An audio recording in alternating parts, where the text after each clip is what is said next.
I give the floor to the representative of Russia.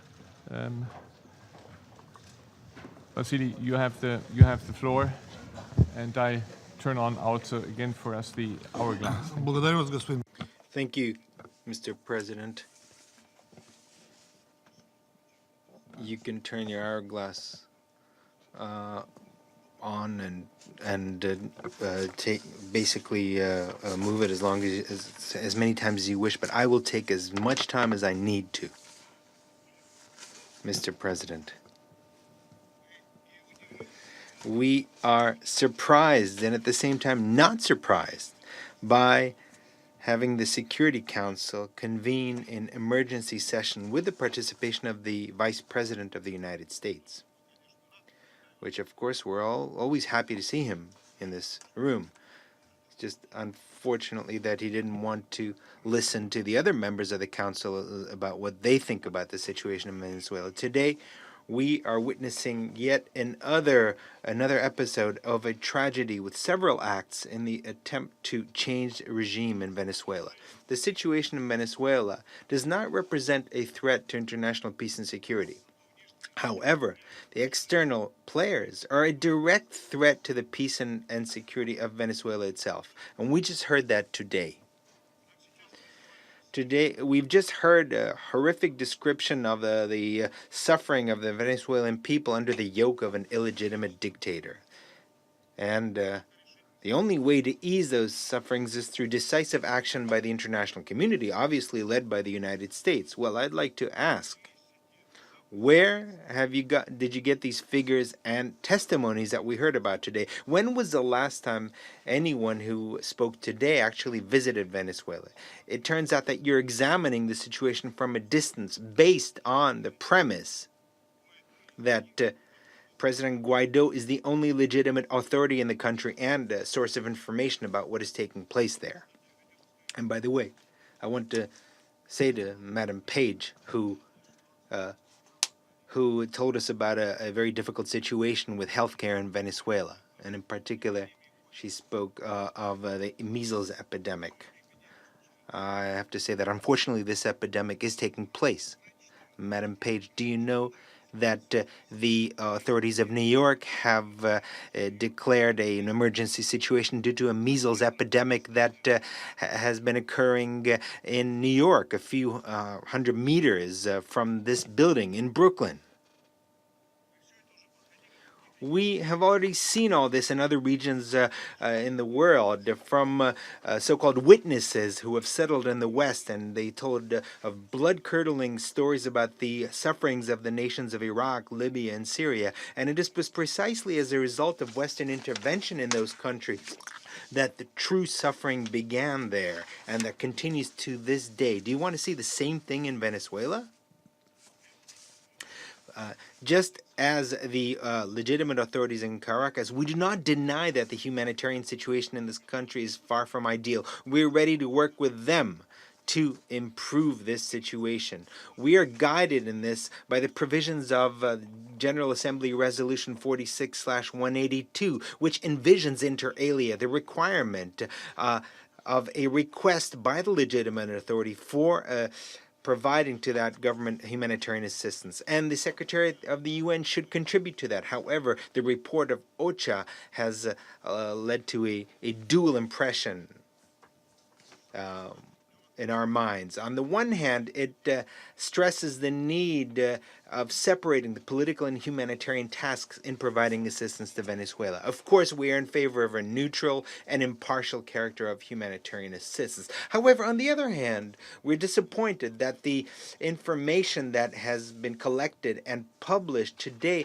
has not received was done without the endorsement of the government of Venezuela. So it turns out that we're returning to the not very glorious past when OCHA used unverified information in publishing its reports. We would like to hope that that is not the case. Furthermore, A preparation of needs assessment is a part and parcel of preparation of a humanitarian plan of assistance, which in turn can only be done with the agreement of the legitimate authorities. Not complying with this principle undermines a key aspect of Resolution 46-182. Mr. President, we categorically reject the methods of the United States with regard to Venezuela. With the one hand, you're grabbing Venezuela by the throat by introducing still new sanctions and restrictions which prevent the country from developing normally. At the same time, international assistance that is required by states should be aimed at creating a situation where a state can take care of its own citizens. However, with the other hand, you are also picking the pockets of Venezuelans. You're shamelessly expropriating Venezuelan assets in Western banks. Just from the beginning of this year, you have taken some $30 billion from the country, claiming that only the self-proclaimed President Guaidó can use those funds. The overall damage from the actions of the United States to the Venezuelan economy since 2013 can be calculated in hundreds of billions of dollars. At the same time, you call on urgent assistance to the Venezuelan people. And I'd like to just recall that in the United States, not everything is very smooth with humanitarian assistance per se. You still haven't overcome the consequences of the devastating Hurricane Maria, which devastated Puerto Rico in the fall of 2017. At the time, there were serious problems with the lack of water, food, electricity, medical assistance. Some 225,000 people were homeless. The whole harvest of vital crops was lost. The overall damage at the time, according to various estimates, was from 45 to 90 billion US dollars. At the time, Washington completely rejected international assistance. In September of 2017, President Maduro stated the readiness of Venezuela to immediately launch a program of support and solidarity to Puerto Rico to overcome the consequences of Maria in Puerto Rico. Was also there were proposals from Cuba. This was also rejected by Washington. As a result, Venezuela did provide assistance to Puerto Rico through Citgo, a subsidiary of PDVSA in the United States, while the Cuban government respected the rejection of the American people's refusal, did not insist, and did not use this for propaganda purposes, even though many were unhappy with this decision in the United States. Caracas is not rejecting humanitarian assistance that is provided based on the principles approved by the United Nations. Russia and other countries have provided such assistance in the framework of the WHO. Now, what's preventing the end of the crisis in Venezuela are the sanctions and external interference in the internal affairs of the state. As for internal political differences, we are convinced that only a dialogue within Venezuela itself can overcome those differences. The United States has insistently destabilized the situation in Venezuela. They have artificially provoked a crisis in this country in order to overthrow a legitimately elected leader and replace him with their own pawn. Examples of the blatant interference of the United States in the affairs of Latin America and the overthrow with the use of military force of leaders that they didn't like. There are many, many such examples. I would like to once again address the neighbors of Venezuela. Haven't you learned anything from history? Don't you understand that Venezuela is merely a bargaining chip in the geopolitical and geostrategic struggle for influence in the region and the world? Very much in the spirit of a revitalized Monroe Doctrine. And by the way, the attitude of the Latin American countries to what is taking place in Venezuela are not as uniform and unequivocal as we've heard today from the Vice President.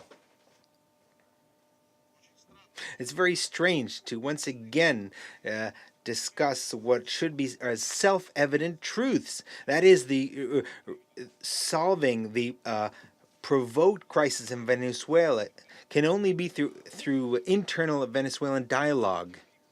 And the self-proclaimed president is not ready to this because he didn't get instructions to that effect. But there is no other way forward. In this context, we welcome international initiatives of helping to foster dialogue between the legitimate government and leaders of the opposition. Such initiatives have come from the Latin American region, and in particular, the proposal from Mexico and Uruguay as part of the Montevideo mechanism is very promising. It provides for a comprehensive and all-inclusive dialogue, and from this point of view, it has much more chance of success than those initiatives that demand preliminary conditions to even be launched. The possibility of joining the good offices or mediation efforts should be open to everyone who are trying to make a constructive contribution to establishing an inclusive dialogue within Venezuela.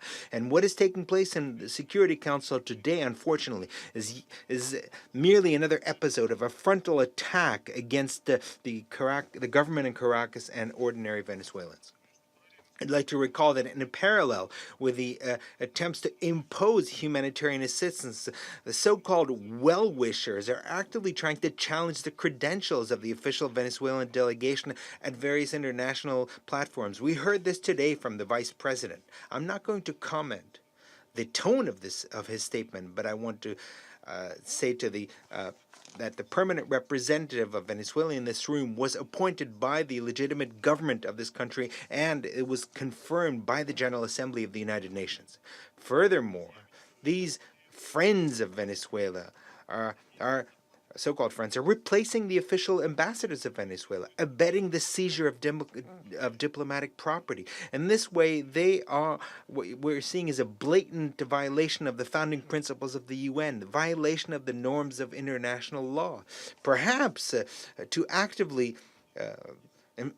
perhaps the international rule-based order that is so actively promoted by Western colleagues, provides for such a lawless, thuggish violation of international law.